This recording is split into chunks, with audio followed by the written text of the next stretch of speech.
This is Lily and Jacko reporting for the Scholastic News Kids Press Tour, and I'm here at Colectivo Cafe in Milwaukee, Wisconsin, interviewing rappers Mega Ran and MC Lars before their show.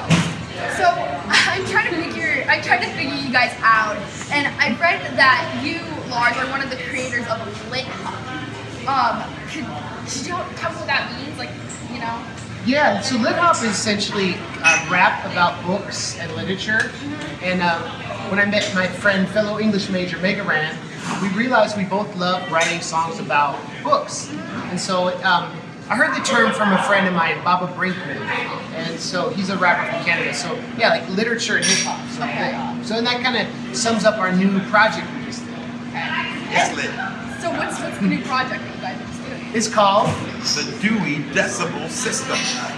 And it comes out in June, and it's all songs about books, poems, graphic Short novels, stories, all kinds of stuff. Like our favorite literary works turned into rap songs for like this generation, you know. So they're all fun tracks. And we love Scholastic. So what are your goals like with your music? Like, what are you trying to accomplish? Well, that's a good point. I mean, what would you say, Mega Ran? Heal the world. No, well, basically, I just want to take our talents and our opportunities that we've been lucky enough to have, and create music that hopefully that will inspire the next generation of kids to try something a little different. You know, when people hear hip hop, they think one thing. You know, and I think that you can be so many different things with it. And I think that that's part of my mission, is to create something so different that lets people know that the potential is limitless for what hip hop can do. Okay. So would you say you're trying to use like hip hop to make like books relevant, like older books relevant nowadays? Yeah, and I think the best literature is timeless, you know? And the stories, like, they never run out of fashion, like Shakespeare, for example. And hip hop is such a culture based on like the news cycle and social media and everything that's so quick. So these songs, we've been working on this record for years, they're still relevant because the stories are timeless. Right. So the challenge when doing it is when you make the pop culture references, to pick ones that aren't going to like be unfamiliar in like a week. So Okay. since we had to change a few things because in the year things became less popular, so we're like, oh, that will sound really antiquated. Yeah, like the news cycle moves so fast. So Yeah. when you want to remain hip and relevant, you know, you got to be careful not to use things that are literally like of the moment Right, and right. on tomorrow. You know? Right. So do you guys have like, what's your favorite book? Both of you. Mine is Moby Dick, just because I feel like it sums up the American experience, the good and bad, and it's a momentous novel. But I'm reading Infinite Jest, which is a newer book, which is really good. Yeah, so those are my two favorites. Okay. What about you? My favorite is one that we did a song about, which is Flowers for Algernon. Great story I read in like maybe 7th grade. And it just has an awesome message to it where, you know, it's okay to be different. And I think just being, just accepting yourself and things around you for what they are. Right. And I thought that was a really important message. And it's sad. It was the first book that ever made me kind of cry, you know? So it'll always stick with me. Okay. So you guys did a song about that one? We did for Nice. a previous project. Okay. And that's what started us on this path of creating, you know, literature-based rap songs. That was our first literature song? Yep. Are you serious? Serious. Whoa! It's called Me and the Mouse. It's out there on iTunes, Spotify, wherever you get music. Me and the Mouse? Me and the Mouse.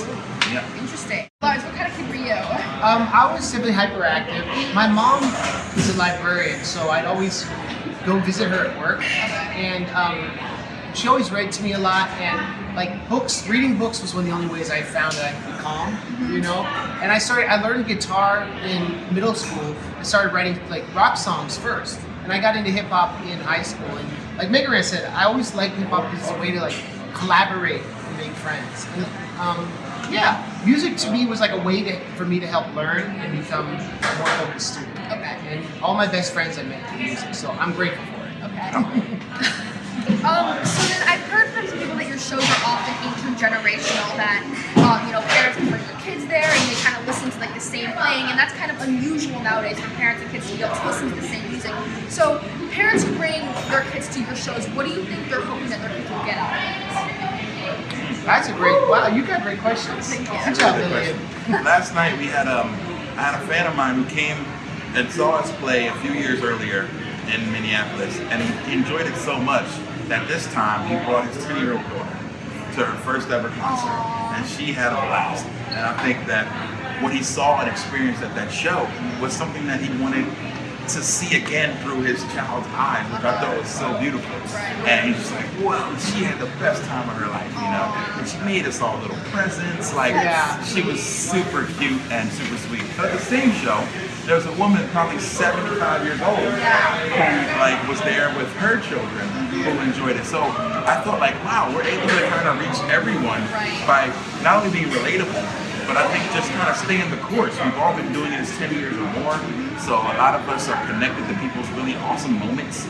You know, one day you'll be like, you know, I did this interview with these guys way back, you know? And so it'll connect you to a memory and a time in your life where you didn't have to pay bills and do all the adult things, you know? So I think we're lucky enough to have stayed the course, and I think that's what helps us to be kind of intergenerational. Would you agree, Lars? Yeah, and I think also not being profane or not like celebrating like the ephemeral things that are not as family friendly has made our shows more inclusive. And it's also a really positive atmosphere, and it's like safe space, and everyone is, you know, people fall down, they pick them up. Yeah, it's super fun. It's like non-threatening at all. And it's, I hope it continues to be like that, and it's interesting how it's grown. Like when it started out, it was younger people coming to see us, but now people have grown up and it's awesome.